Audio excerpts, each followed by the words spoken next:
یہ جو اب تیسری صورت آ رہی ہے اس چھوٹے گروپ کی، سب گروپ کی، سورۃ الحجر، اس کا سٹائل بالکل مختلف، مزاج منفرد، لیکن اس مجموعے کے اندر جو ہے اپنے اسلوب کے اعتبار سے یہ بالکل منفرد ہے۔ جیسے سورہ یونس سورہ ہود جوڑے کی شکل میں،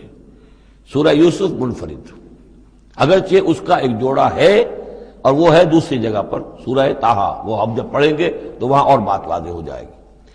دوسرا سب گروپ، اس میں یہ دو صورتیں تقریباً ایک مزاج کی، ایک ان کے درمیان جو ہے نسبت زوجیت سورہ رعد اور سورہ ابراہیم میں۔ تیسری صورت سورہ ہجر ہے۔ اب اس میں جو فرق ہے نوٹ کیجئے، سورہ رعد کے 6 رکوع ہیں اور 43 آیات ہیں، گویا کہ 7 آیات فی رکوع کا حساب بنتا ہے۔ سورہ ابراہیم کے 7 رکوع ہیں، 52 آیات ہیں، 7.5 آیت فی رکوع۔ سورہ ہجر کے 6 رکوع ہیں، 99 آیات ہیں، 16.5 آیات فی رکوع آپ کو ملیں گی۔ یہ اصل میں قرآن مجید میں مکی صورتوں میں آپ کو اسلوب کا یہ فرق نوٹ کر لینا چاہیے کہ جو ابتدائی صورتیں نازل ہوئی اس میں آیتیں چھوٹی چھوٹی، ردم بہت تیز،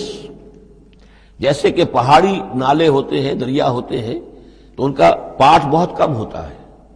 لیکن بہاؤ بہت تیز ہوتا ہے۔ دریائے کنہار جس نے بھی دیکھا ہے، دریائے سوات دیکھا ہے کالام میں یا کہیں اور، تو ان کی چوڑائی تو کچھ بھی نہیں ہوتی، بلکہ دریائے سندھ یہ پورا جو ہے، یہ شاہراہ ریشم جو ہے اس کے ساتھ دیکھیے تو نیچے معلوم ہوتا ہے چھوٹی سی کوئی لکیر پانی کی ہے، اس کے سوا کچھ بھی نہیں۔ لیکن جب وہی دریا آتے ہیں میدانوں میں تو اب آپ کو معلوم ہے دریائے سندھ جب دریا خاں کے پاس سے گزرتا ہے تو وہ 14 میل چوڑا بھی ہوا کرتا تھا، بارشوں کے زمانے میں 14 میل چوڑائی، اسی طریقے سے نیچے باولپور کے ایریا میں۔ تو یہ فرق ہے ان آیات کا۔ جو ابتدائی مکی صورتیں ہیں آیتیں چھوٹی چھوٹی، ان میں صوتی آہنگ بہت نمایاں، اس میں ایک موسیقی اور غنا کا پہلو بہت ہی واضح، اور اس میں جو ہے مضامین پھیل کر آتے ہیں، کھل کھل کر آتے ہیں، بڑی جو مضامین بہت گہرے ہوتے ہیں اور بہت پختہ ہوتے ہیں، احکمت آیات ہو۔ بعد میں جو صورتیں آئی ہیں مکی دور میں ہی ان مزاج بدلنا شروع ہوا، درمیانی دور میں کچھ اور آخری میں آ کر اب آیتیں بڑی بڑی ہیں، لمبی لمبی ہیں، اور یہ چیز جا کر پھر مدنی دور میں پھر انتہا کو پہنچ جاتی ہے۔ ایک آیت، آیت الکرسی، آیت البر، وہ ہم پڑھ چکے، آیت الدین، ایک آیت کتنی بڑی۔ پھر وہاں ظاہر بات ہے کہ وہ ردم بھی اتنا نمایاں نہیں رہتا جتنا کہ آپ سورہ قاف میں دیکھتے ہیں، سورۃ النجم میں دیکھتے ہیں، سورہ رحمان میں دیکھتے ہیں، سورہ واقعہ میں دیکھتے ہیں، سورہ ملک میں دیکھتے ہیں۔ یہ جو صورتیں ہیں آخری جو 2 گروپس کی ہیں، انہی کی طرح کی ایک صورت یہ سورہ ہجر ہے۔ اصل میں زمانہ نزول کے اعتبار سے یہ ابتدائی 4 سالوں کی صورت ہے۔ اب یہ کہ مصحف میں یہاں کیوں رکھی گئی ہے، اب میں بہت جرات کر کے ایک بات کہہ رہا ہوں، اللہ عالم، میں یہ سمجھتا ہوں کہ یہ جو کہ ان صورتوں کا یہ سلسلہ بہت طویل ہو گیا اور اس میں ایک طرح کی مونوٹنی سی پیدا ہو رہی ہے، مضامین جو ہے تقریباً ایک ہی طرح کے دہرا کر آ رہے ہیں، وہی ایک ان کا مطالبہ، معجزہ دکھاؤ، حصی کو نشانی دکھاؤ، اس کا جواب۔ تو رد و قدح جو ہے یہ تمام صورتیں جو ہم نے پڑھ لی ہیں، 5 صورتیں، ان کے اندر مزاج ایک ہی ہے۔ تو گویا کہ اس مونوٹنی کو اللہ تعالیٰ نے چاہا کہ ختم کر کے، اور ابتدائی دور کی ایک صورت جس کا مزاج مختلف ہے ان صورتوں سے، اس کو یہاں شامل کر دیا گیا۔ البتہ یہ ہے کہ سورہ شعراء جو ہے، میں نے آپ کو بتایا تھا کہ 227 آیتیں ہیں اس کی، کل 14 رکوع ہیں، تقریباً یہی اوسط بنے گا اس کا، 16-17 آیتیں ہر رکوع کے اندر۔ سورہ شعراء اس سے بہت مشابہ ہے اس سورہ ہجر کا مضمون۔ دوسری بات یہ نوٹ کر لیجئے کہ یہاں پر خاص طور پر وہ جو میں نے آپ سے عرض کیا تھا کہ جو پاروں کی تقسیم ہوئی ہے اس میں کوئی حکمت پیش نظر نہیں رکھی گئی، اور یہ دور صحابہ میں تھا بھی نہیں۔ اب دیکھیے کہ سورہ ہجر کی صرف ایک آیت ہے کہ جو 13ویں پارے میں شامل ہے، اور اس کے بعد پوری سورت جو ہے ربما یود الذین کفروا، یہ پوری جو ہے دوسرے پارے 14ویں پارے کے اندر ہے۔ یہی سورت ہم دیکھ آئے ہیں سورہ ہود کے اندر۔ سورہ ہود کی صرف چند آیتیں ہیں کہ جو 11ویں پارے میں تھی، جی ہاں، اس کی 5 آیتیں جو ہیں یہ 11ویں پارے میں اور باقی پوری سورت 12ویں پارے میں۔ تو پاروں کی تقسیم جو ہے یہ اصل میں وہ بعد کے زمانے میں کی گئی ہے، اور اس میں ان چیزوں کو مد نظر نہیں رکھا گیا، جبکہ منزلیں پوری صورتیں، 3 صورتیں، 5 صورتیں، 7 صورتیں، جیسا کہ میں آپ کو بتا چکا ہوں۔ مکی اور مدنی صورتوں کے گروپ ہے، پوری صورتیں۔ یہ گروپ جو ہیں ان کے اندر بھی اور منزلوں کے اندر بھی، منزلوں کا تذکرہ چونکہ دور صحابہ میں بھی پایا جاتا ہے، لیکن یہ کہ یہاں پر ہم دیکھتے ہیں کہ پاروں کے معاملے میں یہ چیز موجود نہیں ہے۔ اب اگرچہ ہمارے پاس ابھی کچھ 10 منٹ باقی ہیں آج، لیکن یا تو یہ کہ اب اس کو ہم کل استعمال کریں، ہم یہ ٹیپ جو ضائع تو نہیں کریں گے، تو یا آپ کہتے ہیں تو میں کچھ آیتیں جو ہیں وہ سورہ حجر کی پڑھ لیتا ہوں. چلیں. بسم اللہ الرحمن الرحیم. الف لام را، یہ اس سلسلے کی آخری آیت سورت ہے. اب الف لام را، 5 سورتیں الف لام را سے اور ایک سورت الف لام میم را. تلک آیات الکتاب و قرآن مبین، یہ اللہ کی آیات، اللہ کی کتاب کی آیات ہیں اور قرآن مبین کی آیات ہیں. ربما یود الذین کفروا لو کانوا مسلمین، ایک وقت آئے گا کہ وہ لوگ کہ جنہوں نے کفر کیا تھا حسرت کے ساتھ کہیں گے کاش کہ ہم اسلام لے آتے. وہ وقت آئے گا، ان کا کفر ان کے لیے حسرت بن جائے گا. ذرہم یاکلوا ویتمتعوا، اے نبی چھوڑیے ان کو، نظر انداز کر دیجئے، اپنی توجہ ان کی طرف سے ہٹا لیجئے. یہ کھا پی لیں، تمتع کر لیں، فائدہ اٹھا لیں، زمین کے اندر رہ کر جو کھانا پینا ہے، جو چرنا چگنا ہے کر لیں. وَيُلْهِهِمُ الْعَمَلُ، اور امیدیں ان کو غافل کیے رکھیں. یہ جو یلہہم العمل ہے، الہا یلہی الہاءً، غافل کر دینا. حدیث میں آتا ہے ما قل وکفا خیر مما کثر والہا، اگر کوئی شے کم ہے لیکن کفایت کر جائے، آپ کی ضرورت پوری ہو جائے، یہ اس سے کہیں بہتر ہے کہ زیادہ ہو اور وہ غافل کر دے. اگر زیادتی ہے، فراوانی ہے، رزق کی سر و سامان موجود ہے، ہر چیز، کوئی ضرورت کبھی اٹکتی نہیں، تو اللہ یاد نہیں آئے گا، اللہ سے غفلت ہو جائے گی. اس سے بہتر یہ ہے کہ ضرورت تو پوری ہو جائے، کسی کے سامنے دستے سوال دراز نہ کرنا پڑے، لیکن یہ ہے کہ اس سے زیادہ نہ ہو کہ تاکہ غفلت نہ ہو. ما قل وکفا خیر مما کثر والہا، الہاکم التکاثر، وہ صورت مبارکہ ذہن میں رکھیے. وَيُلْهِهِمُ الْعَمَلُ، طول عمل کہلاتا ہے. یہ انسان لمبے لمبے نقشے بناتا چلا جاتا ہے، میں یوں کروں گا، پھر ایسے کروں گا، پھر اس طرح کروں گا، پھر اس سے یہ کہ وہ کارخانہ بنا لوں گا، پھر ایک اور کارخانہ بنا لوں گا، یا یہ کہ اپنے پروفیشن کے اندر یہ کام کروں گا، اس طرح آگے بڑھوں گا. اسی میں مگن رہتا ہے، زندگی ختم ہو جاتی ہے. فَسَوْفَ يَعْلَمُونَ، تو ان قریب انہیں معلوم ہو جائے گا اور انہیں حقیقت جو ہے ان پر منکشف ہو جائے گی. وَمَا أَهْلَكْنَا مِنْ قَرْيَةٍ إِلَّا وَلَهَا کِتَابٌ معلوم، اور ہم نے کسی بھی بستی کو ہلاک نہیں کیا مگر یہ کہ اس کا وقت معین تھا، لکھا ہوا، اس سے پہلے وہ عذاب نہیں آیا. مَا تَسْبِقُ مِنْ أُمَّةٍ أَجَلَهَا وَمَا يَسْتَأْخِرُونَ، اور جب وہ وقت آ جاتا تھا تو نہ کوئی امت وہ اس سے پہلے آگے بڑھ سکتی تھی اور نہ وہ پیچھے کر سکتے تھے. وہ وقت تو معین ہے اللہ کا، تو نہ وہ پیچھے کر سکتے ہیں نہ امت آگے بڑھ سکتی ہے. وَقَالُوا يَا أَيُّهَا الَّذِي نُزِّلَ عَلَيْهِ الذِّكْرُ إِنَّكَ لَمَجْنُونٌ، اور بڑی ڈھٹائی کے ساتھ انہوں نے کہا اے وہ شخص جس کا یہ گمان ہے کہ اس پر ذکر نازل ہوا ہے. یہ ترجمہ میں کر رہا ہوں، ورنہ لفظی ترجمہ کیا ہوگا؟ اے وہ شخص جس پر ذکر نازل کیا گیا ہے، انک لمجنون، ہمارے نزدیک تو تم مجنون ہو، تمہارا دماغ خراب ہو گیا ہے، تم پر جن کا اسیب کا سایہ آ گیا ہے، یا تمہارا دماغی توازن صحیح نہیں رہا. لہذا بامحاورہ ترجمہ ہوگا اے وہ شخص، قالوا یا ایھا الذی، اے وہ شخص جو یہ سمجھتا ہے، جس کو یہ زوم ہے، جس کا گمان ہے، نزل علیہ الذکر، کہ اس پر اللہ کی طرف سے الذکر نازل ہوا ہے، یاد دہانی نازل ہوئی ہے، انک لمجنون، ہمارے نزدیک تو تم دیوانے ہو گئے ہو. معاذ اللہ ثم معاذ اللہ. لو ما تاتینا بالملائکۃ ان کنت من الصادقین، کیوں نہیں لے آتے فرشتوں کی فوج ہمارے سامنے اگر تم سچے ہو. ما ننزل الملائکۃ الا بالحق، اور اللہ تعالیٰ کی طرف سے جواب آ رہا ہے ہم نہیں اتارا کرتے فرشتوں کو مگر حق کے ساتھ. فرشتے تو آتے تو عذاب لے کر آتے ہیں، فیصلہ لے کر آتے ہیں. فرشتے آئے تھے حضرت لوط کی قوم کے اوپر اور سدوم اور عمورہ کی بستیوں پر عذاب لانے کے لیے آ گئے تھے. تو یہ فرشتوں کو بلانا چاہتے ہیں، اپنی شامت بلانا چاہتے ہیں. ما ننزل الملائکۃ الا بالحق، وہ تو آتے ہیں تو آخری فیصلے کے لیے آتے ہیں. وما کانوا اذا منذرین، اور پھر انہیں کوئی اور پھر مہلت نہیں دی جاتی. انا نحن نزلنا الذکر وانا له لحافظون، یقیناً ہم ہی نے یہ ذکر نازل کیا ہے اور ہم ہی اس کے محافظ ہیں، ہم اس کی حفاظت کریں گے. یہ آیت مبارکہ بہت اہم ہے، جیسا کہ اس سے پہلے بھی عرض ہو چکا ہے کہ قرآن کی محفوظیت کے معاملے میں کہ اللہ تعالیٰ نے اس کی حفاظت کا ذمہ خود لیا ہے. جہاں تک تو تعلق ہے انا نحن نزلنا الذکر کا، تو یہ چیز تو اپلیکیبل ہے تورات کو بھی اور انجیل کو بھی. تورات بھی اللہ نے نازل کی، ہم پڑھ چکے سورہ مائدہ میں انا انزلنا التوراۃ فیہا ھدی ونور، فیہا ھدی ونور. انجیل نازل کی ہم نے، اس میں ہدایت بھی تھی، نور بھی تھا، لیکن دوسرا ٹکڑا انا لہو لحافظون، ہم ہی ہیں اس کی حفاظت کرنے والے، یہ صرف ایکسکلوسیو ہے معاملہ قرآن کا، اس کے سوا کسی اور صحیفہ آسمانی اور کسی کتاب سماوی کو اللہ تعالیٰ نے ضمانت نہیں دی۔ اور اس کی وجہ یہی ہے کہ اصل ہدایت نامہ جو ابدی ہے، جو کامل ہے، وہ ابھی آنے والا ہے، لہذا یہ سابقہ ایڈیشنز جو ہیں، نامکمل ایڈیشنز ہیں، یہ تو یوں سمجھیے کہ انٹرم پیریڈ کے لیے کچھ انسٹرکشنز تھی جو دے دی گئیں، ان کو مستقل طور پر محفوظ رکھنے کی کوئی ضرورت نہیں تھی۔ یہ ختم نبوت پر ایک بہت بڑی دلیل ہے کہ کسی بھی قادیانی سے اگر بات کی جائے تو اگر اس سے یہ کہا جائے کہ آیا تمہارے نزدیک قرآن میں ہدایت کامل ہوئی یا نہیں، تو جواب دے گا ہدایت تو کامل ہو گئی۔ نمبر دو، کیا تمہارے نزدیک قرآن محفوظ ہے یا نہیں؟ اگر وہ محفوظ بھی ہے تو پھر کسی اور وحی کی ضرورت کیا ہے؟ اللہ تعالیٰ کوئی کام عبث تو نہیں کرتا، ضرورت کے بغیر نہیں کرتا، کسی مقصد کے بغیر نہیں کرتا۔ یا تو یہ کہیں کہ ابھی ہدایت کامل نہیں ہوئی تھی، وہی جاری رہنی چاہیے، اس کا جواز ہو جائے گا،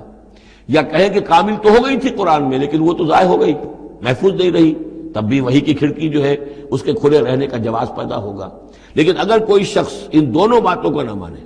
بلکہ اعتراف کر لے کہ ہدایت قرآن میں کامل ہو گئی اور یہ کہ وہ محفوظ بھی ہے، تو پھر اجرائے وحی، یہ تھا اصل میں جو فتنہ اٹھایا ہے غلام احمد قادیانی نے، کہ وحی تو ایک نعمت تھی، کیسے بند ہو سکتی ہے، وحی کا سلسلہ جاری رہے گا۔ لیکن اس کو لے کر اس نے جو ہے پھر آگے اپنی نبوت کا دعویٰ کیا، لیکن اجرائے وحی کے لیے ضرورت عقلی جو ہے وہ دو شکلوں کے سوا ثابت نہیں ہو سکتی، یا ہدایت کامل نہیں ہوئی ہوتی جیسے کہ ابھی تورات میں نہیں ہوئی تھی، انجیل میں نہیں ہوئی تھی، قرآن میں آ کر کامل ہو گئی، یا کامل ہو کر اور وہ گم ہو گئی ہو، اس میں کوئی ترمیم و تنسیخ ہو گئی ہو جو کہ پھر وحی کے ذریعے سے اس کی تصحیح ہو سکے۔ اور دونوں باتیں اگر کوئی نہیں مانتا تو کوئی عقلی دلیل جو ہے وحی کے جاری رہنے کے لیے موجود نہیں۔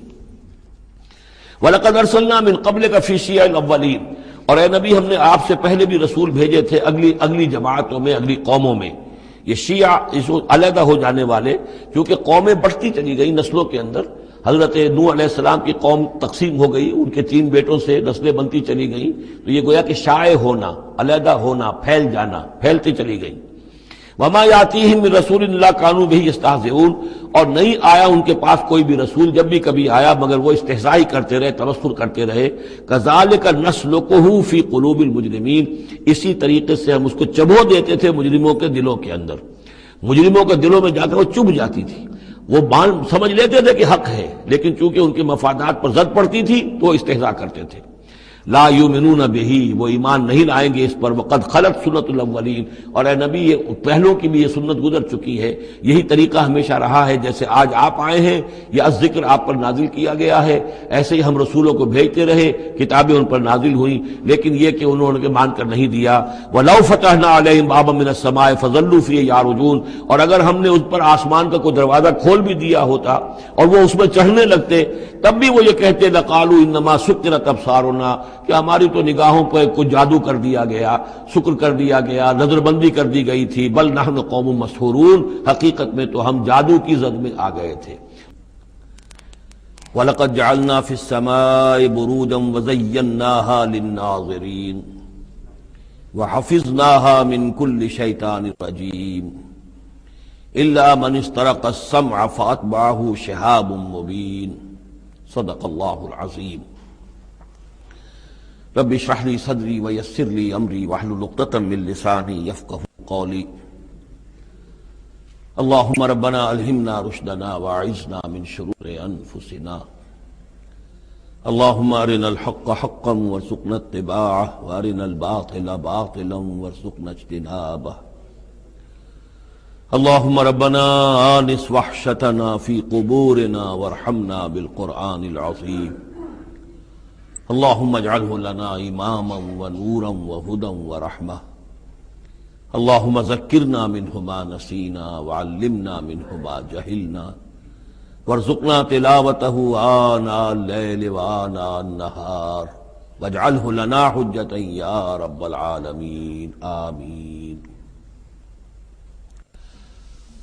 سورہ ہجر کے پہلے رکوع میں، جس کا ترجمہ ہم کر چکے ہیں، 2 مرتبہ قرآن حکیم کے لیے لفظ آیا ہے الذکر، اس کی طرف خصوصی توجہ کی ضرورت ہے۔ ایک تو یہ کہ خود اللہ تعالیٰ نے فرمایا انا نحن نزلنا الذکر وانا لہ لحافظون، ہم نے ہی یہ ذکر،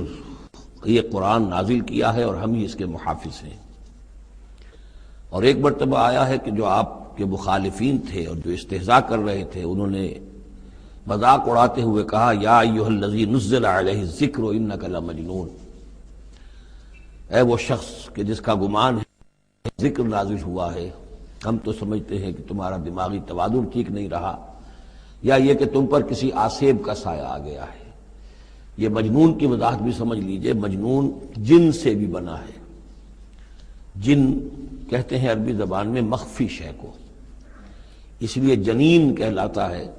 وہ بچہ جو ابھی رحم مادر میں ہے، جو نظر نہیں آتا، چھپا ہوا ہے، معلوم تو ہے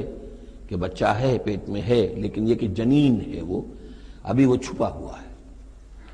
اسی سے لفظ جنت بنا ہے۔ جنت جو ہے زمین کا وہ ٹکڑا ہے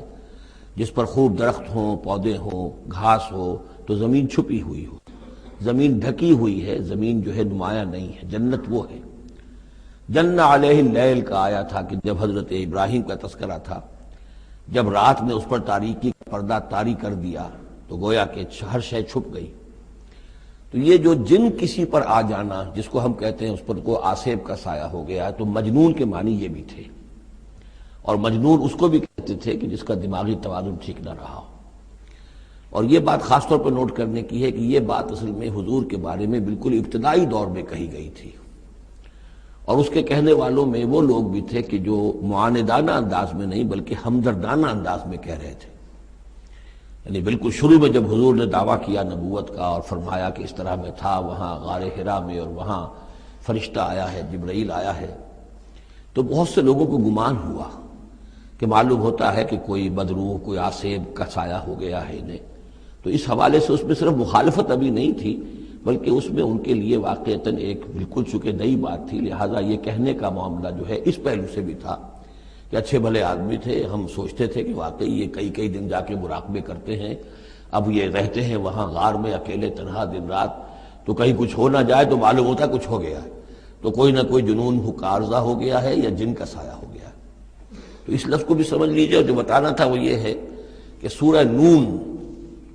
جو کہ بالکل ابتدائی دور میں نازل ہوئی ہے، جس کا نام سورہ قلم بھی ہے، 29ویں پارے کی دوسری سورت، اس میں بھی یہی بات جو ہے کہی گئی ہے۔ اسی کے حوالے سے میں آپ کو بتا رہا ہوں کہ یہ سورہ مبارکہ جو ہے بالکل ابتدائی دور کی صورتوں میں سے ہے، اسی مشابہت کی وجہ سے۔ قرآن مجید کا ذکر ہونا اس معنی میں ہے، کئی مرتبہ واضح کر چکا ہوں کہ قرآن کا فلسفہ یہ ہے کہ جو ایمانی حقائق ہیں، خاص طور پر اللہ کی ذات کا علم اور اس کی صفات کا علم، وہ روح انسانی کے اندر موجود ہے، بس صرف اس پر ظہور کا پردہ طاری ہو گیا۔ جیسے آپ کو کوئی چیز پہلے معلوم تھی، اب یاد نہیں رہی، معلوم تھی لیکن اب بھول گیا۔ بھولنے کا مطلب کیا ہے کہ وہ آپ کی یادداشت کے ذخیرے میں کہیں نیچی اتر گئی ہے۔ وہ حافظ خانہ جو ہے، ہر انسان کی میموری جو ہے، اب اس کے نہ معلوم کتنے تہہ خانے ہیں، ان میں کسی نچلے تہہ خانے میں جا کر چھپ گئی ہے، وہ آپ کے شعور کی سطح پر نہیں ہے۔ تو کوئی چیز جس کا اس سے تعلق ہو، وہ اگر سامنے آئے گی تو فوراً وہ چیز یاد آ جائے گی۔ ایک دوست سے سال ہا سال ہو گئے ملاقات نہیں، کبھی خیال بھی نہیں آیا، بھول گئے آپ اس کو، لیکن اچانک کبھی اس نے کوئی رومال آپ کو دیا تھا، کوئی قلم دیا تھا، آپ نے ٹرنک میں رکھا ہوا تھا، ٹرنک کھولا، وہ قلم یا رومال دکھائی دیا، فوراً دوست یاد آ گیا۔ تو یہ قلم یا یہ رومال جو ہے یہ آیت ہے، یہ نشانی ہے، اس نشانی سے آپ کو ایک بھولی بسری بات یاد آ گئی۔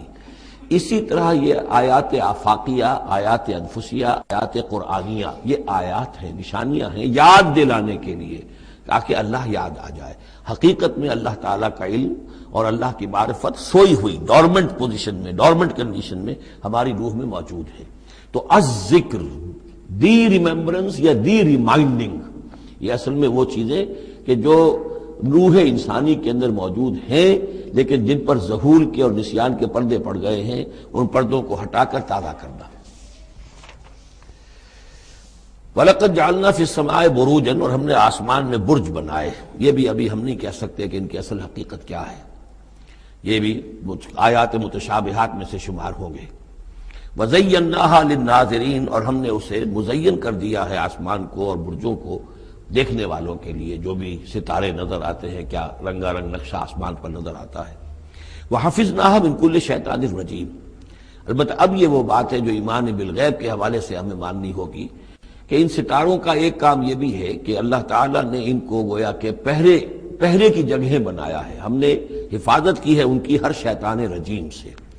جو بھی شیطان مردود ہے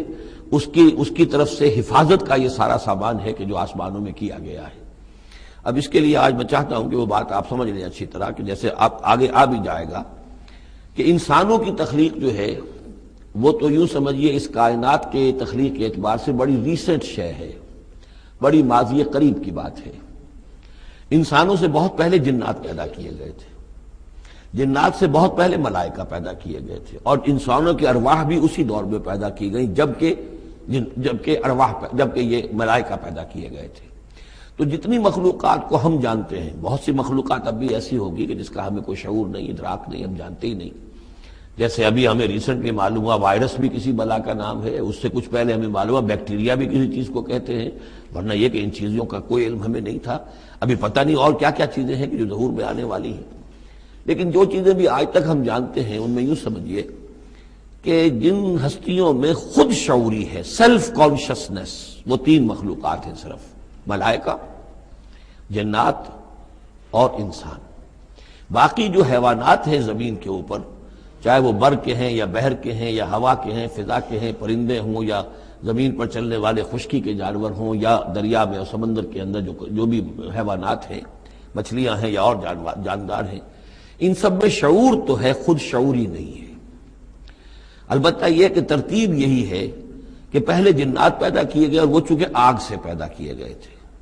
تو ان کے اندر پوٹینشل جو قوت ہے وہ ہم انسانوں کے مقابلے میں بہت زیادہ ہے، اور ان کی رسائی اس کائنات میں بہت دور تک ہے. بس میرا یہ گمان ہے، باقی چیزیں تو میں خاص وثوق سے کہہ رہا ہوں، لیکن میرا گمان یہ ہے کہ جو سولر سسٹم ہے، چونکہ ہماری اس پوری جو ہماری یہ فیملی ہے، یہ خاندان ہے، جو یہ سولر سسٹم ہے، سورج کا کنبہ کہلاتا ہے، تو اس کا جو منبع سرچشمہ ہے وہ سورج ہے. اور معلوم ہوتا ہے کہ اسی کی آگ سے اور اسی کی لپٹ سے اور جنات کی تخلیق ہوئی ہے.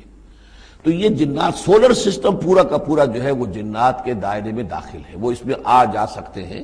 اس کے لیے انہیں کسی راکٹ کی ضرورت نہیں، کسی مشین کی ضرورت نہیں، کسی ذرائع کی ضرورت نہیں، بلکہ اس کی استعداد ان کے اندر موجود ہے.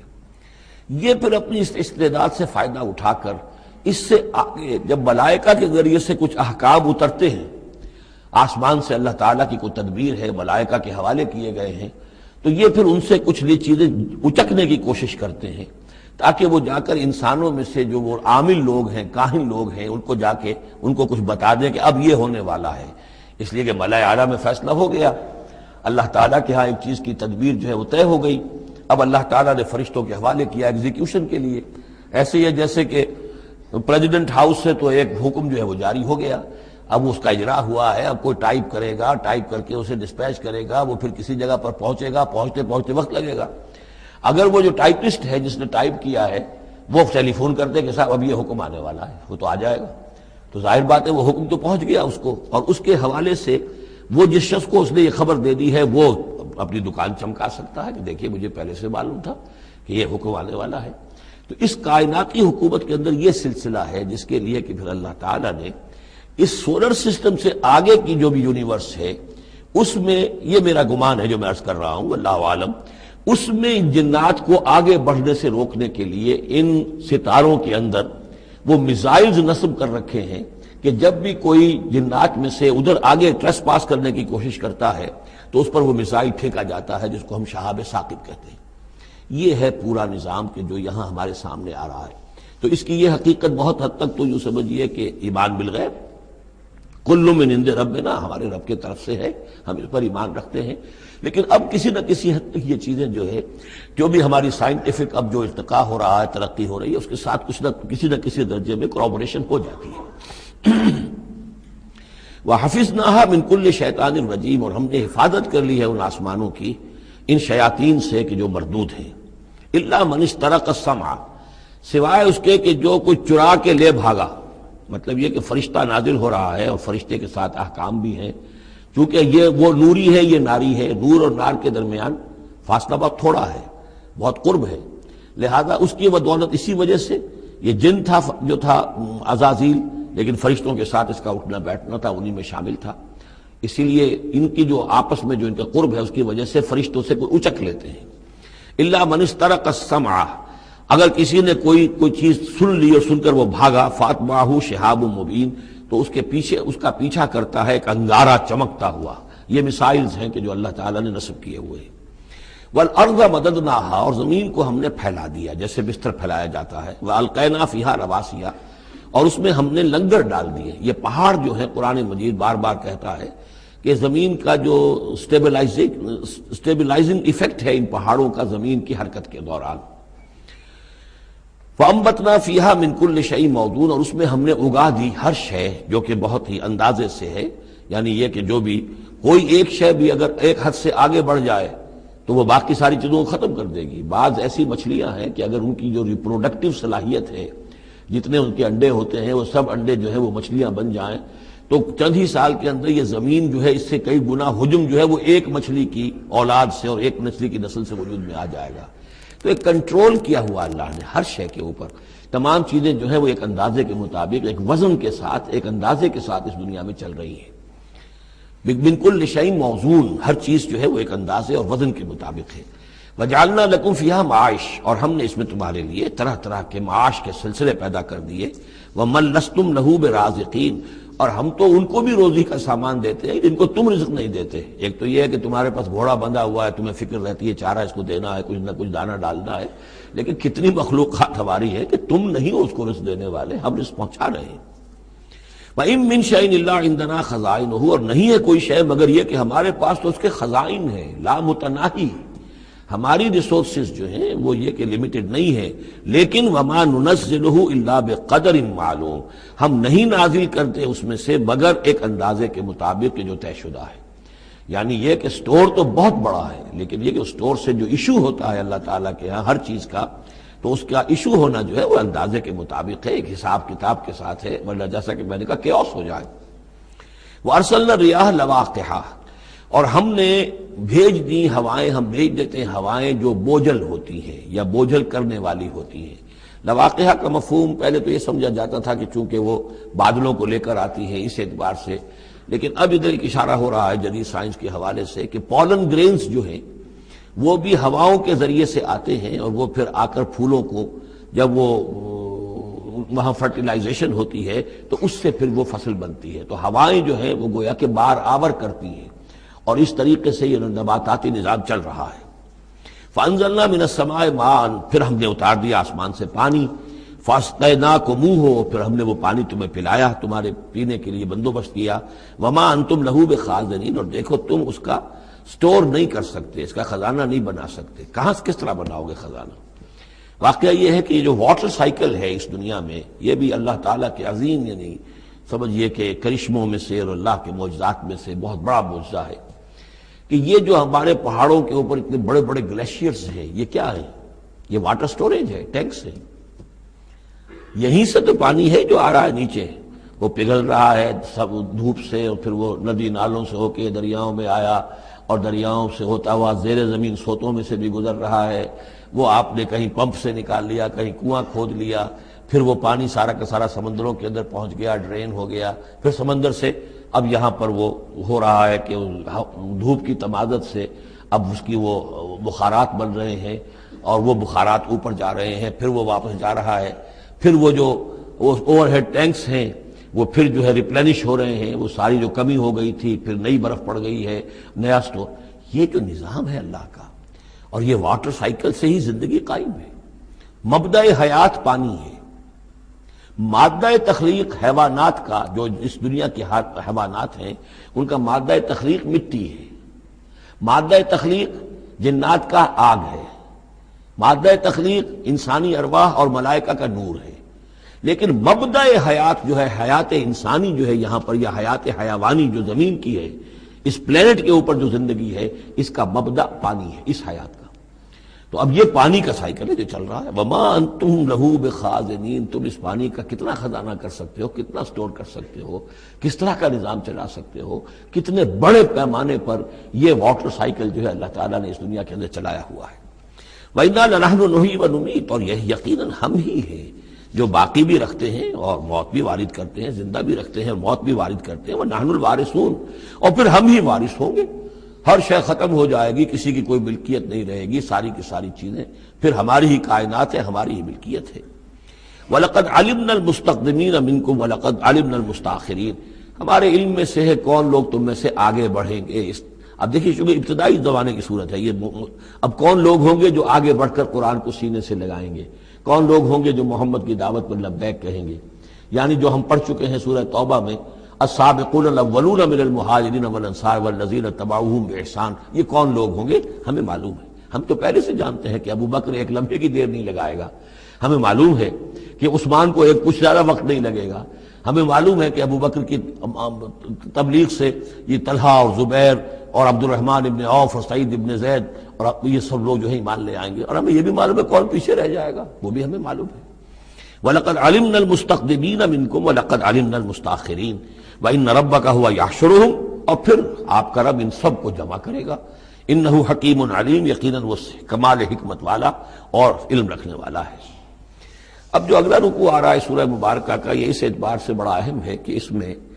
تخلیق انسانی کے ضمن میں ایک بڑی ثقیل اصطلاح استعمال ہوئی ہے، اور یہ ثقیل اصطلاح 3 مرتبہ آئی ہے۔ اب ظاہر بات ہے کہ قرآن مجید جو ہے اگر اس طرح کی کوئی شکل اختیار کرتا ہے تو کوئی نہ کوئی حکمت اور ضرورت اس کی پشت پر ہوتی ہے۔ وَلَقَدْ خَلَقْنَا الْإِنسَانَ مِنْ صَلْصَالٍ مِّنْ حَمَإٍ مَّسْنُونٍ، اور یقیناً ہم نے انسان کو بنایا ہے اس مٹی سے جو سنی ہوئی تھی گارے کی اور پھر سوکھ کر کھنکنے لگی۔ حمائم مسنون، سنا ہوا گارا جس میں سے بدبو بھی اٹھ رہی ہو۔ دیکھیے یہ جو انسان کے مادہ تخلیق کے ضمن میں قرآن میں الفاظ آئے ہیں، اب ان کو گنتے جائیے۔ نمبر 1 تراب، مٹی سے بنایا انسان کو، مٹی میں پانی مل گیا گارا بن گیا تو اس کو کہتے ہیں تین، من تین، خلقتنی من نار وخلقتہ من تین، یہ سورہ اعراف میں ہم پڑھائے ہیں۔ ابلیس نے کہا تھا کہ مجھے تو نے بنایا آگ سے اور اس کو بنایا آدم کو گارے سے، اور اب چاہتا اور مجھے حکم دے رہا ہے کہ میں اس کے سامنے جھکوں، میں تو اس کے سامنے نہیں جھک سکتا۔ تین کے بعد آیا تین لازب، گارا پڑا رہے تو وہ جب اس کے اندر پھر کچھ چپچپاہٹ پیدا ہو جاتی ہے، اور یہ پرانے زمانے میں ہوتا تھا، اب تو میں سمجھتا ہوں کہ جدید نسل کو تو ان چیزوں کا علم ہی نہیں ہے۔ کچے گھر بنتے تھے تو انہیں لیپتے تھے، پوتتے تھے، گارا بناتے تھے، تغاری ہوتی تھی، پھر مٹی کے اندر تھوڑی سی توڑی ڈال دیتے تھے، کوئی آرگینک میٹر ڈالیں گے تو فرمنٹیشن ہوگی، فرمنٹیشن ہوگی تو لیس سا اٹھے گا، ورنہ یہ کہ گارا جو ہے اگر اس گارے سے اگر پلسٹر کریں گے تو وہ پھٹ جائے گا، لیکن جب وہ گارا ذرا سن جاتا ہے، اس میں لیس پیدا ہو جاتا ہے، تو پھر اب جب اس کے ساتھ لیپتے تھے دیواروں کو، میں نے تو اپنے بچپن میں یہ سب دیکھا ہے، ایسے گھروں میں ہم رہے بھی ہیں کہ جن میں یہی فرش بھی اسی طریقے سے لیپے ہوئے ہوتے تھے اور دیواریں بھی ہوتی تھی، تو یہ کہ پھر اس کے اندر وہ ایک لیس سا پیدا ہو جاتا ہے فرمنٹیشن سے، وہ تین لازب ہے۔ اس سے اگلی سٹیج یہ ہے کہ اب وہ سڑنے لگے، یہ یعنی فرمنٹیشن اتنی پہنچ گئی کہ اس میں ہے حمیم مسنون، سنا ہوا گارا، پھر اگر کسی وجہ سے وہ خشک ہو جائے تو اب وہ کھنکنے لگتا ہے، جیسے کہ کبھی آپ نے دیکھا ہوگا ساحل کے قریب یا کسی دلدلی علاقے میں پپڑی اوپر آ جاتی ہے، جیسے زمین کے اوپر جو ہے پپڑی سی ہوتی ہے، اس پر آپ چلتے ہیں تو وہ کر کر ٹوٹتی ہے، کھنکنے والی مٹی بن جاتی ہے،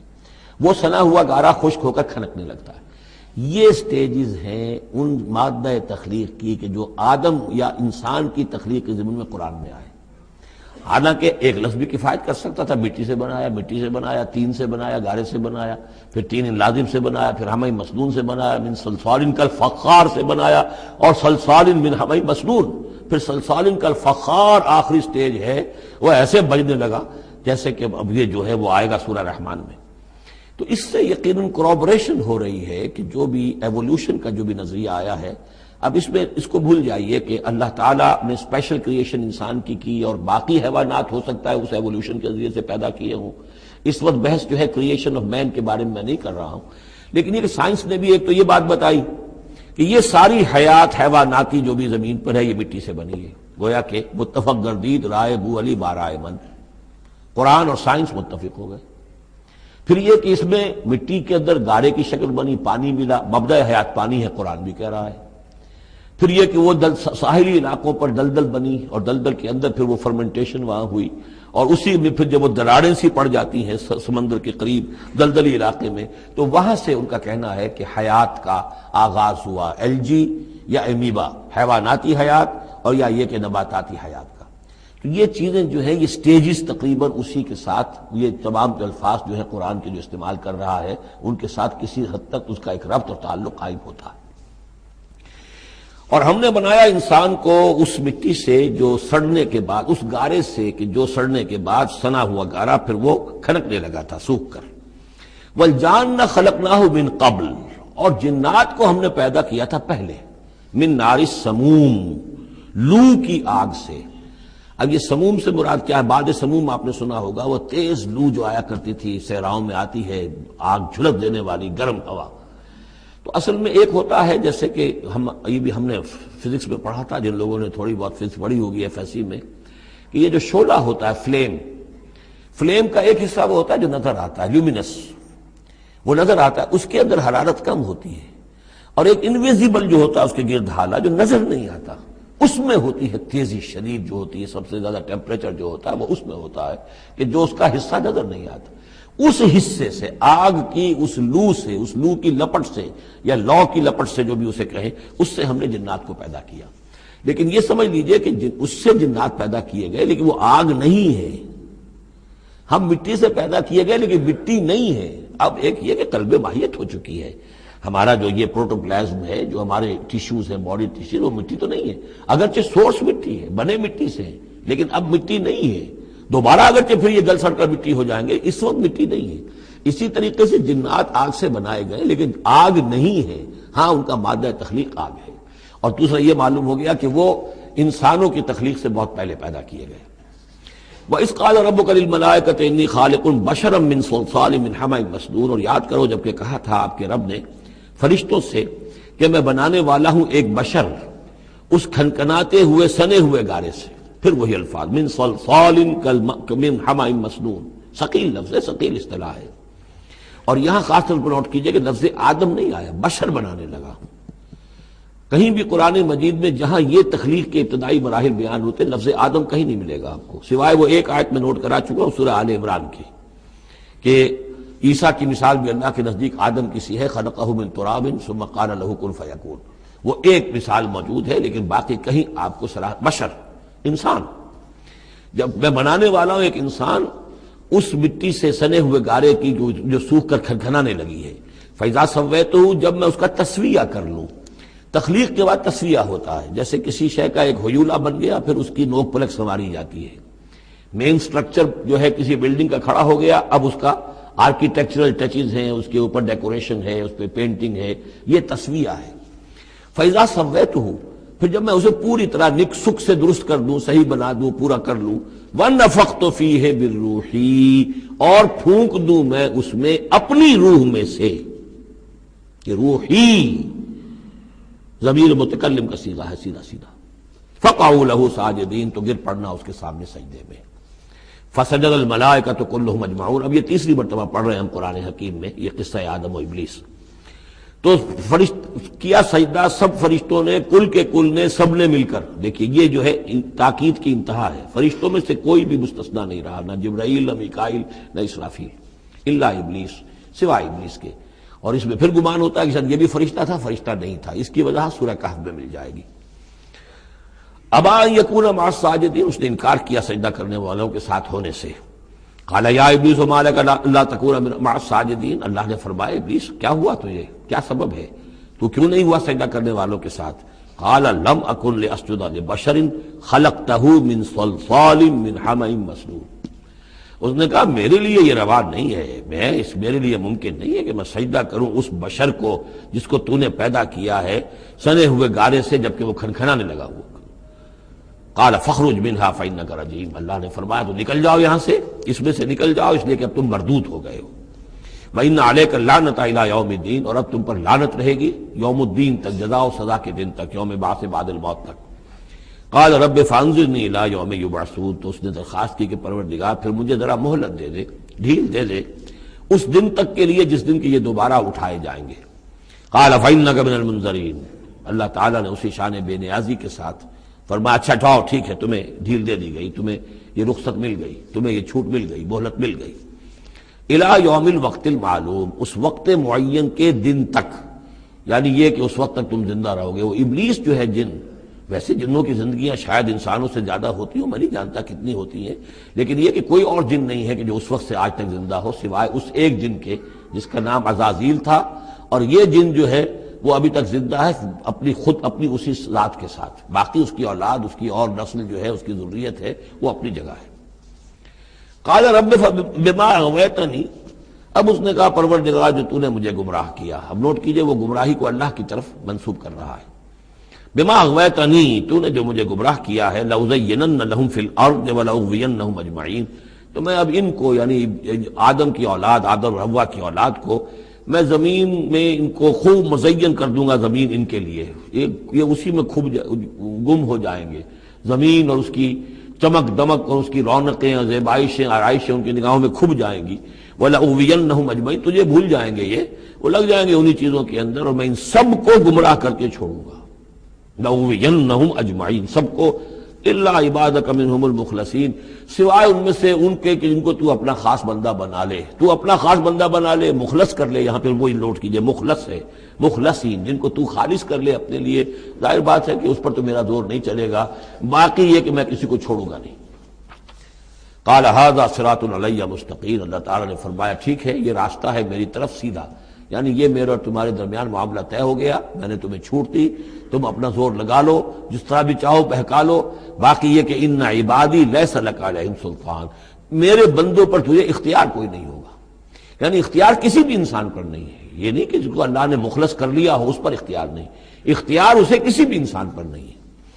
ان عبادی لیس لک علیہم سلطان الا من اتبعک من الغاوین، سوائے ان کے کہ جو خود تیری پیروی کرے، خود غاوین میں سے ہو، خود ان کے اندر غوا ہو، خود ان کے اندر سرکشی ہو، خود وہ جو ہے وہ اپنی نفس پرستی کی طرف مائل ہو، وہ تو تیری پیروی کریں گے، ان کو تو جدھر چاہے لے جا، جس کھائی میں چاہے لے جا کے ان کو پھینک دے، اور جس جہنم کی جس وادی میں چاہے ان کو گرا دے، مجھے اس سے دلچسپی نہیں، لیکن یہ کہ میرے کسی بندے پر تجھے اختیار حاصل نہیں ہوگا۔ وَإِنَّ جَهَنَّمَ لَمَوْعِدُهُمْ أَجْمَعِينَ، اور پھر جہنم ہی ان سب کا ٹھکانہ ہوگا، سب کا جو بھی تیری پیروی کریں گے۔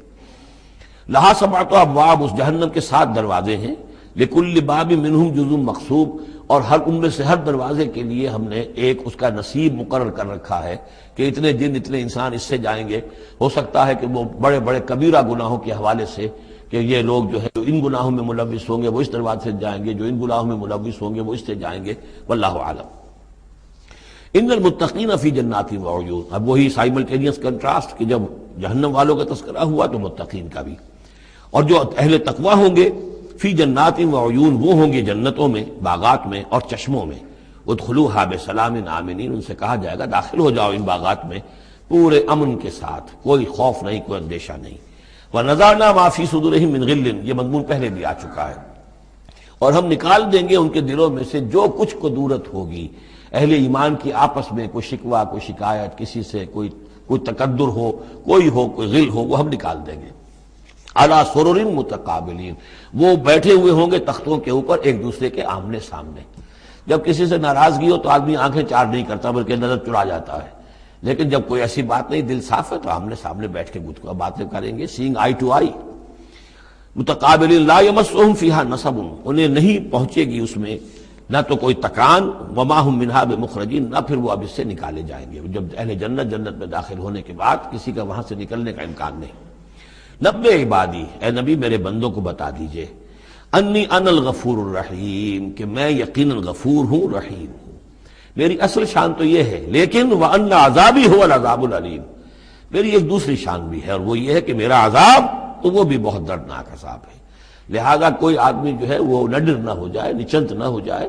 وہ میری مغفرت کی امید بھی رکھے، میری رحمت سے آس بھی لگائے رکھے، لیکن یہ کہ میرے عذاب سے ڈرتا بھی رہے۔ بین الخوف والرجاء، یہ کیفیت رہنی چاہیے۔ وَنَبِّئْهُمْ عَنْ ضَيْفِ ابراہیم، اور ذرا ان کو بتا دیجئے حالات ابراہیم کے جو مہمان آئے تھے ان کے بارے میں، وہی جو پہلے ہم پڑھ چکے ہیں سورہ ہود میں۔ اِذْ دَخَلُوا عَلَيْهِ فَقَالُوا سَلَامًا، جب وہ داخل ہوئے حضرت ابراہیم کے ہاں مکان پہ آئے، انہوں نے کہا سلام۔ قَالَ إِنَّا مِنْكُمْ وَجِلُونَ، تو حضرت ابراہیم نے کہا کہ ہمیں تو تم سے کچھ خوف آ رہا ہے، آپ لوگ کون ہیں، ذرا اپنی آئیڈینٹی بتائیے۔ قالوا لا توجل انا نبشرک بغلام علیم، انہوں نے کہا کہ نہیں ڈریے نہیں، ہم تو آپ کو ایک بڑے صاحب علم بیٹے کی بشارت دینے آئے ہیں۔ قال بشرتمونی علی ان مسنی الکبر فبما تبشرون، تو حضرت ابراہیم نے فرمایا کہ یہ کیا بشارت آپ مجھے دے رہے ہیں، اس کے باوجود، علی یہاں علی الرغم کے معنی میں، اس کے باوجود کہ مجھ پر بڑھاپا طاری ہو چکا ہے، تو ذرا سوچ سمجھ کے بشارت دیجیے، کوئی غلطی تو نہیں لگی ہے آپ کو۔ قالوا بشرناک بالحق، انہوں نے کہا نہیں ہم نے بشارت آپ کو دی ہے حق کے ساتھ، قطعی اور حقیقی بات ہے، شدنی امر ہے، یہ ہو کر رہنے والا ہے۔ فلا تکن من القانتین، تو اے ابراہیم آپ تو پھر نا امید لوگوں میں سے تو نہ ہو جائیے، مایوس نہ ہو جائیے۔ قال ومن یقنط من رحمت ربہ الا الضالون، تو حضرت ابراہیم نے کہا کہ ہاں یہ بات تو آپ صحیح کہہ رہے ہیں، اللہ تعالیٰ کی رحمت سے مایوس تو صرف وہی ہو سکتے ہیں جو گمراہ ہوں۔ یہ اللہ کی قدرت، اللہ کی رحمت، عین بڑھاپے میں اللہ مجھے اولاد دے دے، 87 برس کی عمر میں بیٹا دے دے، جیسے اس نے حضرت یحییٰ کی والدہ کو، جو کہ بالکل بانجھ رہی ساری عمر، اور حضرت زکریا جو ہیں بہت بوڑھے ہو چکے تھے، اسی طریقے سے معاملہ یہاں بھی ہوا ہے۔ قال فما خطبکم ایھا المرسلون، اب انہوں نے پوچھا کہ اے فرشتادو، اے جو بھیجے گئے ہو، ایلچیو، تمہارا کیا معاملہ ہے، یعنی کس قدر جا رہے ہو، کیا قصد ہے، کیا ارادہ ہے؟ قالوا انا ارسلنا الی قوم مجرمین، انہوں نے کہا کہ ہمیں بھیجا گیا ہے ایک مجرم قوم کی طرف، الا آل لوط، سوائے آل لوط، لوط کے گھر والوں کو، اس کے گھر والوں کو تو ہم بچا لیں گے، انا لمنجوہم اجمعین، ان سب کو ہم بچا لیں گے، نجات دیں گے، الا امرأتہ، اس میں بھی ایک استثناء ہے، سوائے اس کی بیوی کے، قدرنا انہا لمن الغابرین، ہم نے یہ اندازہ کر لیا ہے، یہ اندازہ ہے کہ وہ جو ہے پیچھے رہنے والوں میں سے ہوگی۔ قالوا بل جئناک بما فلما جاء آل لوط المرسلون، تو جب یہ لوط کے گھر پہنچے یہ فرشتادے بھیجے ہوئے اللہ کی طرف سے ایلچی جو آئے تھے، قال انکم قوم منکرون، وہی بات حضرت لوط نے فرمائی کہ آپ لوگ کچھ اجنبی سے لوگ ہیں، میں آپ کو جانتا نہیں، آپ کون لوگ ہیں، کہاں سے تشریف لائے ہیں۔ قالوا بل جئناک بما كانوا فيه يمترون، انہوں نے کہا نہیں بلکہ ہم تو وہ شے لے کر آئے ہیں آپ کے پاس جس کے بارے میں یہاں کے رہنے والوں کو شک تھا۔ آپ جب کہتے تھے کہ اگر تم باز نہیں آؤ گے، ان خبیث فعل کو نہیں ترک کرو گے، شرک سے باز نہیں آؤ گے، تو تم پر اللہ کا عذاب آئے گا، یہ اس میں شک کرتے تھے، مذاق اڑاتے تھے، اب وہ شے ہم لے کر آئے ہیں۔ وَأَتَيْنَاكَ بِالْحَقِّ وَإِنَّا لَصَادِقُونَ، اب ہم اللہ تعالیٰ کے آخری فیصلے کے ساتھ، قطعی اور شدنی فیصلے کے ساتھ آئے ہیں، اور ہم سچے ہیں، جو بات ہم کہہ رہے ہیں وہ درست ہے۔ فَأَسْرِ بِأَهْلِكَ بِقِطْعٍ مِّنَ اللَّيْلِ، تو آپ اپنے گھر والوں کو لے کر نکل جائیے رات کے ایک حصے میں، کہ ابھی رات باقی ہو، صبح ہونے سے پہلے پہلے نکل جائیے، وَاتَّبِعْ أَدْبَارَهُمْ، اور آپ بھی ان کے پیچھے پیچھے جائیے، وَلَا يَلْتَفِتْ مِنْكُمْ أَحَدٌ، اور کوئی آپ میں سے پیچھے مڑ کر اب دیکھے نہیں، یعنی کوئی دوستی، کوئی یاد آ رہی ہو، کوئی تعلقات اب جو ہے وہ ستا رہے ہوں دل کو۔ وَامْضُوا حَيْثَ تُؤْمَرُونَ، اور اب چلے جائیے وہاں جہاں آپ کو حکم ہوا ہے۔ وَقَضَيْنَا إِلَيْهِ، اور یہ بات ہم نے اس کو بتا دی، یہ فیصلہ ہم نے کنوے کر دیا اسے، ذالک الامر، یہ فیصلہ، ان دابر ہؤلاء مقطوع مصبحین، کہ ان لوگوں کی جڑ صبح ہوتے ہی کاٹ دی جائے گی، یعنی یہ کہ اس پوری قوم کو تہس نہس کر دیا جائے گا، دونوں شہر جو ہیں نسیہ منسیہ کر دیے جائیں گے، یہاں کوئی ایک متنفس بھی نہیں بچے گا۔ وجاء اہل المدینہ یستبشرون، اور اب آئے لوگ وہ دوڑے ہوئے بدماش لوگ جو ہیں وہ خوشیاں مناتے ہوئے آئے کہ بڑے خوبصورت لڑکے جو ہیں آج مہمان ہو کر آئے ہیں لوط کے ہاں، تو ہمارے لیے بڑا اچھا موقع ہے۔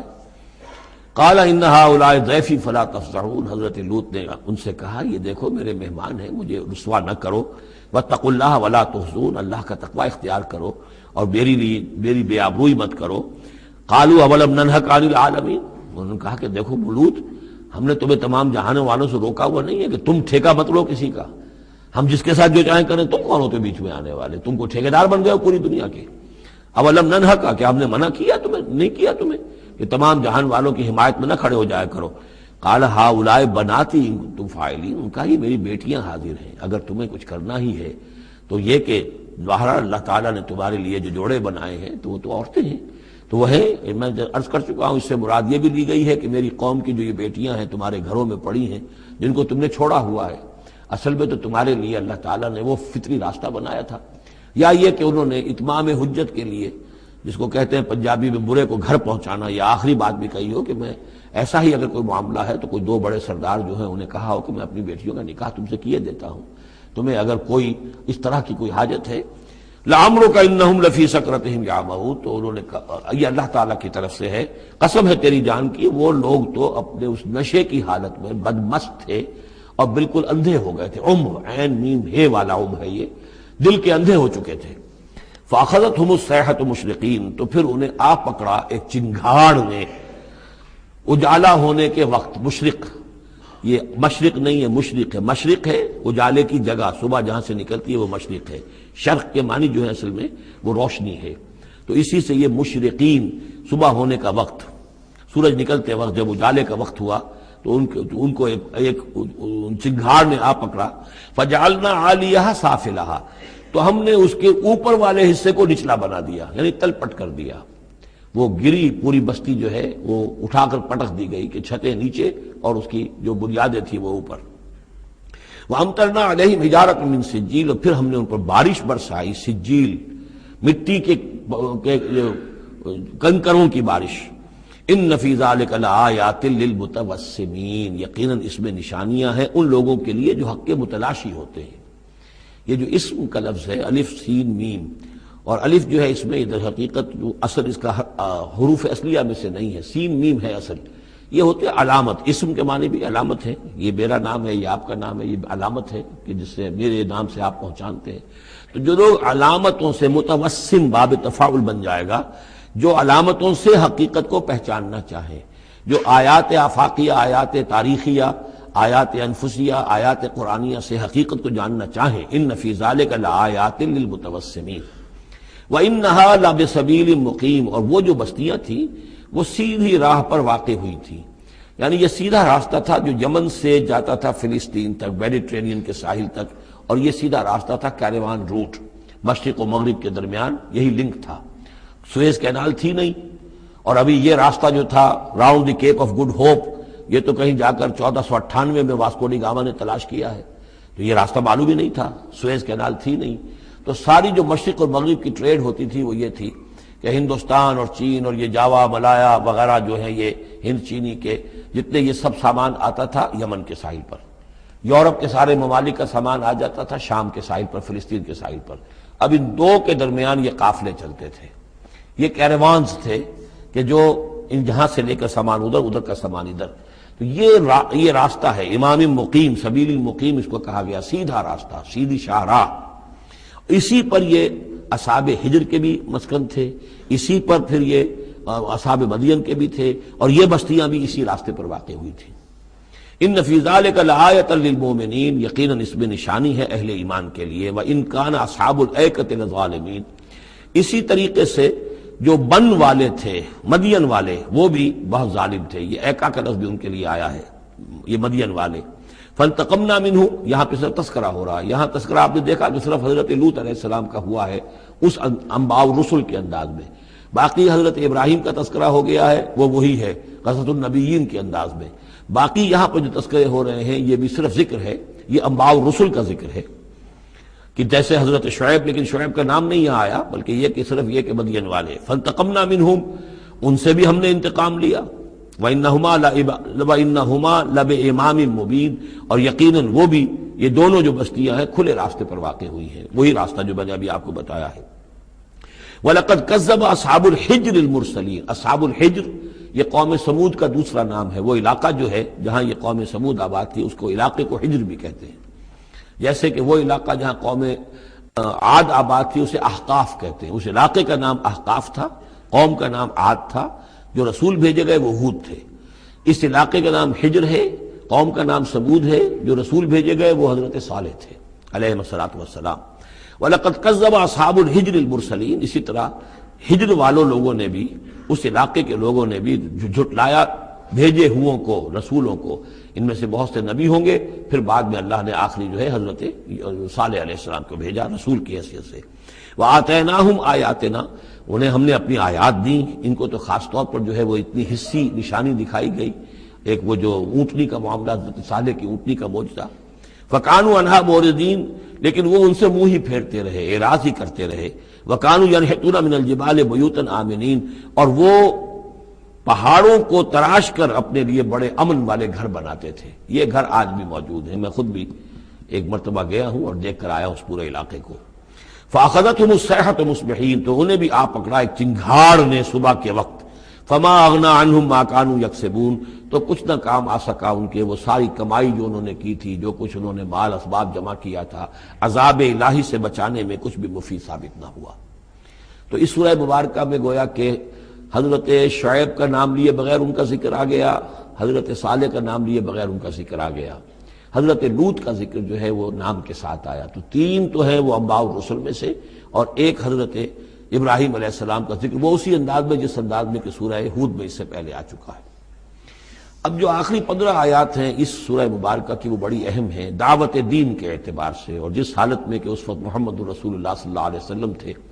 اور اس سے بھی آپ کو معلوم ہو جائے گا کہ یہ خاص اس دور میں نازل ہوئی ہے جبکہ حضور کی دعوت جو ہے ابھی ابتدائی مراحل میں تھی، اور ابھی آپ کو پہلے تو آپ کی دعوت کا دور تھا کہ آپ پرسن ٹو پرسن دعوت دے رہے تھے، علل اعلان اس معنی میں نہیں، ڈنکے کی چوٹ نہیں،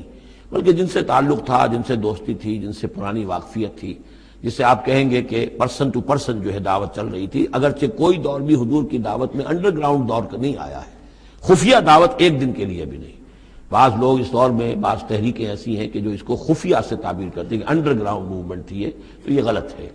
انڈر گراؤنڈ دعوت کا حضور کی دعوت میں سیرت میں ایک دن بھی نہیں ہے۔ البتہ یہ ضرور ہے کہ جیسے ایک نیچرل ایک تدریج ہوتی ہے، اس کے اندر ایک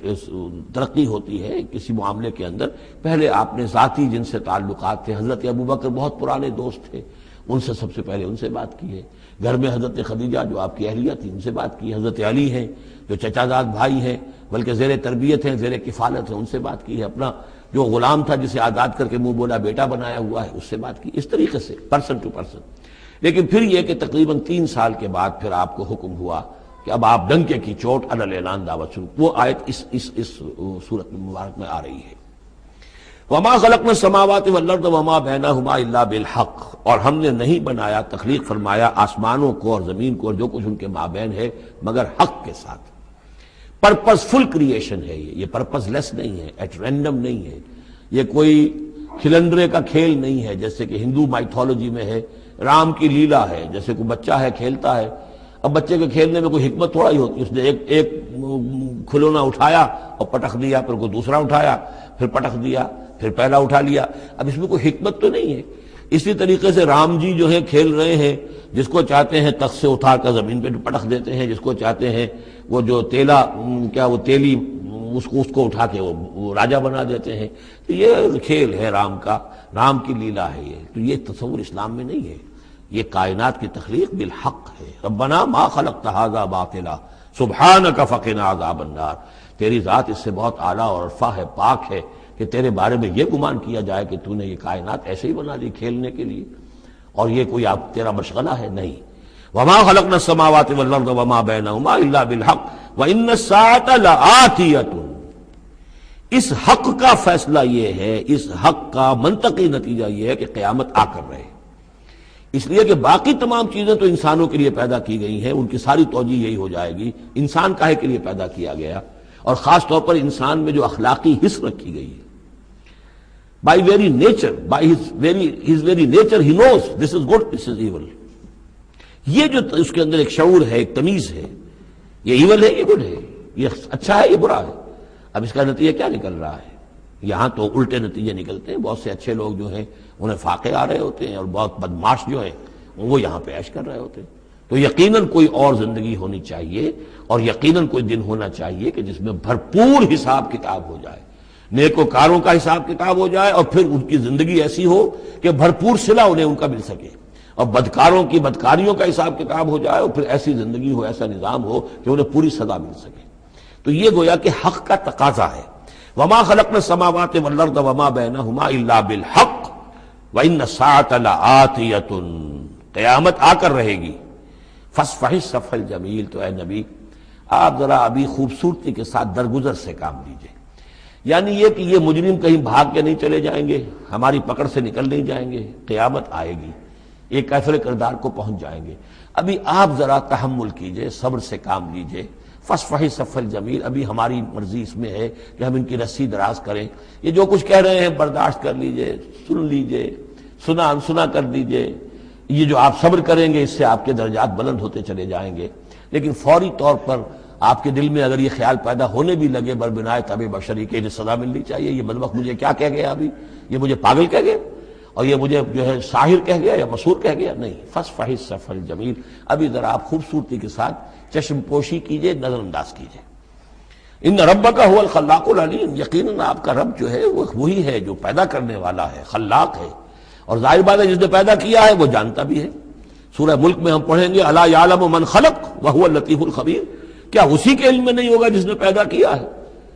وہ تو جانتا ہر شے کو۔ اب یہ گھڑی جس نے بنائی ہے اسے تو معلوم ہے اس میں کون کون سا پرزہ ہے، کہاں کہاں ہے، اس کے اپنے ہاتھ کا اس کے اندر جو ہے ٹکایا گیا ہے، میں واقف نہیں ہوں اس کے اندر کیا کچھ ہے، لیکن گھڑی کا بنانے والا تو جانتا ہے۔ الا یعلم من خلق، کیا وہی نہ جانے گا جس نے پیدا کیا؟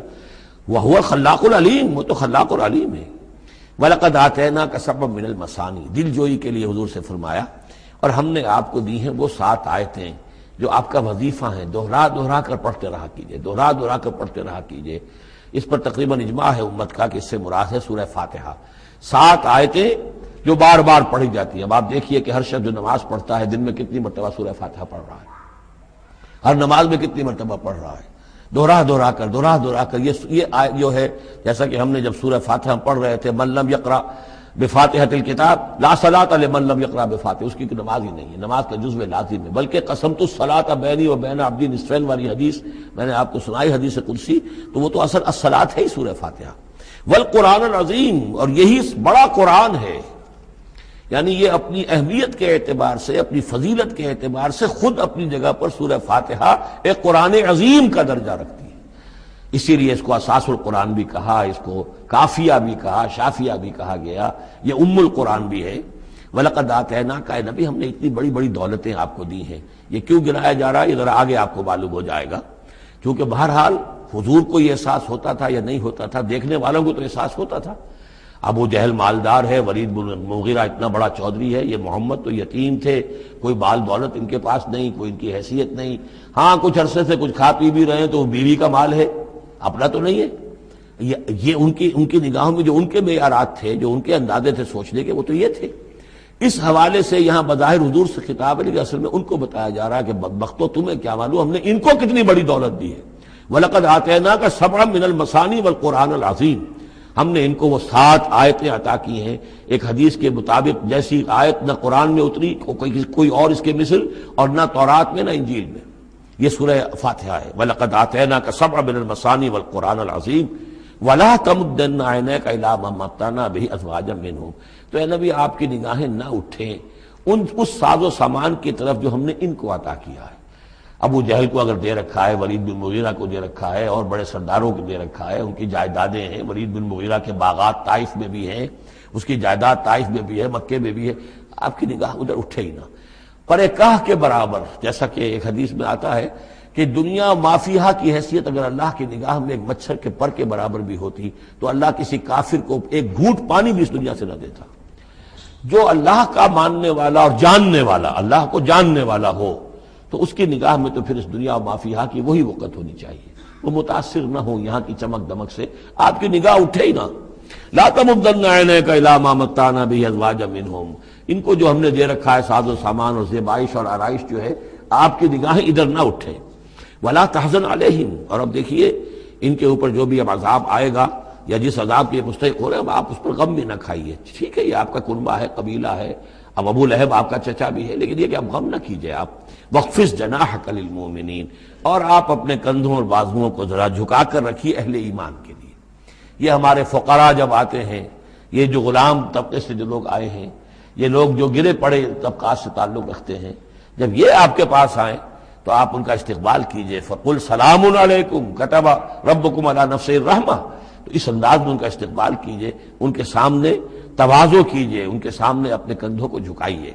وَاخْفِضْ جَنَاحَكَ لِلْمُؤْمِنِينَ، یہی مضمون ایک مرتبہ پھر سورہ طٰہٰ کے اندر آئے گا۔ وَاخْفِضْ جَنَاحَكَ لِمَنِ اتَّبَعَكَ مِنَ الْمُؤْمِنِينَ، اہل ایمان یہ جو آپ کی پیروی کر رہے ہیں، آپ اپنے ذرا کندھے ان کے سامنے جھکا کر رکھیے۔ یا یہ حکم دیا گیا ہے اولاد کو والدین کے بارے میں، اگلی صورت میں آ جائے گا سورہ بنی اسرائیل میں، کہ ان کے لیے اپنے کندھوں کو اپنے بازوؤں کو ذرا جھکا کر رکھا کرو، والدین کے سامنے تن کر نہ کھڑے ہو کہ کندھے جو اٹھے ہوئے ہیں، بلکہ کندھے ذرا دبا کر۔ وَاخْفِضْ جَنَاحَكَ لِلْمُؤْمِنِينَ وَقُلْ إِنِّي أَنَا النَّذِيرُ الْمُبِينُ، اور کہہ دیجئے کہ میں تو صرف خبردار کرنے والا ہوں، کھلا خبردار کرنے والا، میری اس کے سوا کوئی ذمہ داری نہیں ہے۔ کما انزلنا علی المقتسمین، جیسے کہ ہم نے نازل کیا ہے ان پر کہ جنہوں نے تقسیم کر لیا ہے، الذین جعلوا القرآن عظیم، قرآن کو انہوں نے بوٹیاں بنا لیا ہے، اس کو توڑ کے ٹکڑے کر دیا ہے۔ اب اس کے اندر دو رائے ہیں، ایک تو یہ کہ اس قرآن سے مراد یہی قرآن ہے، اور مذاق اڑایا کرتے تھے لوگ، یہ جو بھی تھے ابو جہل اور اس کے ساتھی، بھائی فلاں سورت تو میری ہے، وہ تمہیں لے جاؤں گا، وہ فلاں سورت جو محمد کہتا ہے وہ تم لے جانا، وغیرہ وغیرہ، آپس میں وہ تقسیم کرتے تھے ہنسی مذاق میں۔ تو اس حوالے سے انہوں نے قرآن کو بوٹیاں بنا کر اپنے اندر تقسیم کرنا شروع کر دیا ہے۔ ایک رائے یہ ہے، مجھے وہ زیادہ قرین قیاس معلوم ہوتا ہے کہ قرآن کے لفظ کا اطلاق تورات پر بھی ہوا ہے، کہ یہ قرآن وہ ہے جو محمد پر نازل ہوا، ولا بالذی بین یدیہ، ایک اور جگہ ہم آگے چل کر دیکھیں گے، وہ قرآن جو اس سے پہلے تھا، اور وہ گویا کہ وہ تورات تھی، اللہ کی کتاب۔ تو جس طریقے سے تورات کے ٹکڑے ٹکڑے کر دیے تھے یہود نے، اور قراطیسا تجعلونہ قراطیسا تبدونہا وتخفون کثیرا، یہ ہم پڑھ چکے ہیں سورہ انعام کی آیت نمبر 91 میں۔ تو جیسے کہ ٹکڑے ٹکڑے کر کر اور کچھ حصہ ظاہر کیا، کچھ چھپایا، تو ان دونوں کی رائے ہے، وہ میں نے آپ کے سامنے پیش کر دی۔ فَوَرَبِّكَ لَنَسْأَلَنَّهُمْ أَجْمَعِينَ، تو تیرے رب کی قسم اے محمد صلی اللہ علیہ وسلم، ان سب کو ہم جمع کر کے رہیں گے۔ اما نسألنہم اجمعین، ہم ان سے پوچھ کر رہیں گے، یہ لفظ وہی آ گیا ہے، فَلَنَسْأَلَنَّ الَّذِينَ أُرْسِلَ إِلَيْهِمْ وَلَنَسْأَلَنَّ الْمُرْسَلِينَ، یہ جو سورہ اعراف کی آیت نمبر 6 تھی، ہم لازماً پوچھ کر رہیں گے ان سے بھی جن کی طرف رسولوں کو بھیجا گیا، اور ان سے بھی کہ جن کو رسول بنا کر بھیجا گیا۔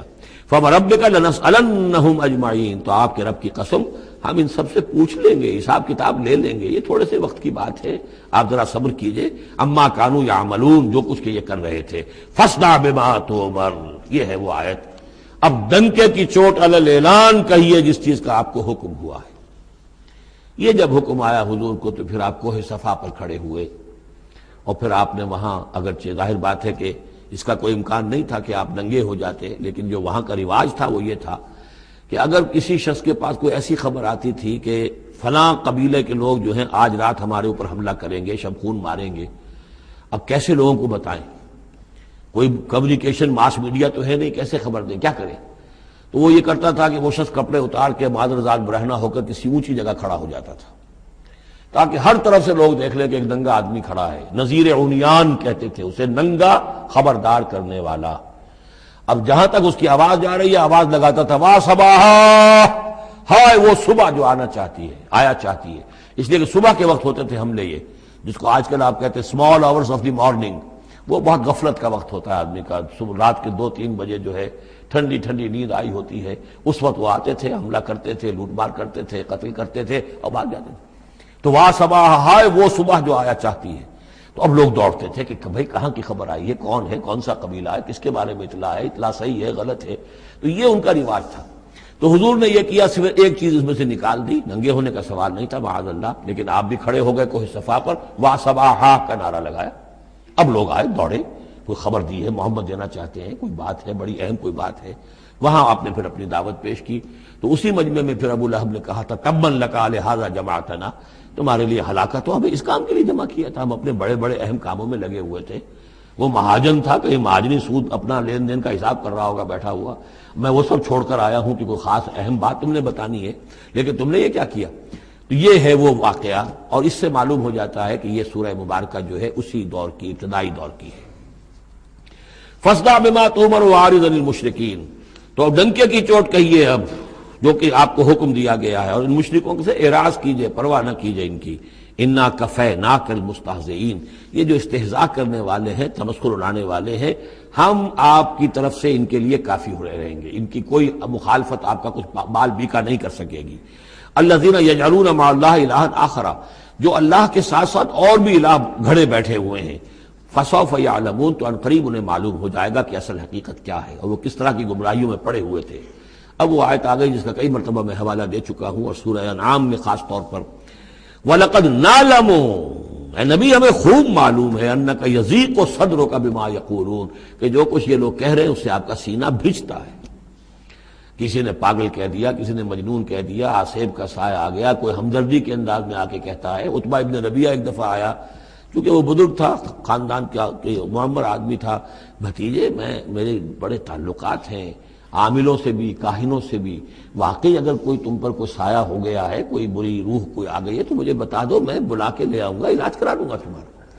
اب کوئی کچھ کہہ رہا ہے، کوئی کچھ کہہ رہا ہے، کسی نے کہا شاعر ہے، کسی نے کہا کہ ایک انہوں نے غلام پکڑ کے رکھا ہوا ہے، عجمی غلام،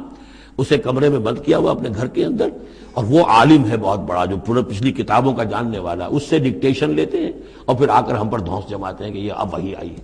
تو یہ ساری باتیں سنتے تھے حضور صلی اللہ علیہ وسلم، تو آپ کو تکلیف پہنچتی تھی، کوفت ہوتی تھی۔ وَلَقَدْ نَعْلَمُ، اے نبی یہ نہ سمجھیے کہ ہمیں اندازہ نہیں ہے کہ آپ کو کوفت ہو رہی ہے، آپ کو تکلیف ہو رہی ہے، آپ کا سینہ بھیجتا ہے۔ وَلَقَدْ نَعْلَمُ أَنَّكَ يَضِيقُ صَدْرُكَ بِمَا يَقُولُونَ، کہ جو کچھ یہ لوگ کہہ رہے ہیں اس سے آپ کا سینہ بھیجتا ہے۔ فَسَبِّحْ بِحَمْدِ رَبِّكَ، بس اپنے رب کے حمد میں اور تسبیح میں لگے رہیے، تسبیح کیجئے اپنے رب کی حمد کے ساتھ، اسی سے آپ کے دل کو سکون ہوگا، اطمینان ہوگا، اسی سے یہ کہ آپ کے لیے استقامت اور صبر کے راستے جو ہیں وہ کھلتے چلے جائیں گے۔ وَقُم مِّنَ السَّاجِدِينَ، اور سجدہ کرنے والوں میں ہو جائیے، آپ سجدہ کیجئے، تسبیح کیجئے، حمد کیجئے، اپنے رب کے ساتھ تعلق مع اللہ ہے کہ جو ان تمام سختیوں کو آپ کے لیے آسان کر دے گا۔ جتنا اللہ سے اپنے اس قلبی اور ذہنی رشتے کو مضبوط سے مضبوط تر بنائیں گے، اتنی ہی یہ تمام چیزیں جو ہیں آپ پر ہلکی ہوتی چلی جائیں گی۔ وَاعْبُدْ رَبَّكَ حَتَّىٰ يَأْتِيَكَ الْيَقِينُ، اور اپنے رب کی بندگی میں پرستش میں لگے رہیے یہاں تک کہ وہ یقینی بات آ جائے۔ اور وہ یقینی بات کیا ہے؟ جو یقینی شے ہے، شدنی ہے، موت، یعنی یہ کہ تا دم آخر دم فارغ مباش، اندری رہ میں تراش و میں خراش،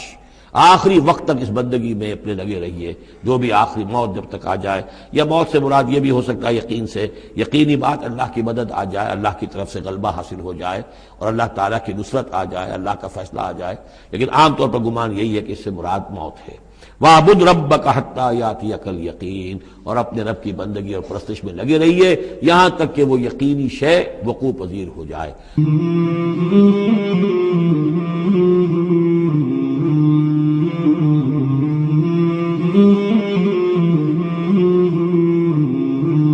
مولاي صل وسلم دائما أبدا على حبيبك خير الخلق كلهم، مولاي صل وسلم دائما أبدا على حبيبك خير